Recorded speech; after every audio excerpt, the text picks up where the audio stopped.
Another day, another video. For today's video guys, nag-video ulit ako kasi, tumawag si Chloe. Sabi niya daw, i-follow niyo daw siya sa, sa YouTube. I-follow niyo daw siya, kaya para maging 100 followers din si Chloe, kaya follow nyo na siya. Ang hindi pala Chloe Marie Guardian yung pangalan ni Chloe sa YouTube. Pangalan niya, Anthony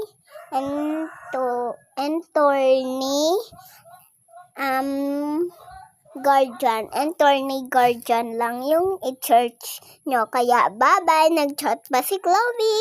Follow, share, subscribe now.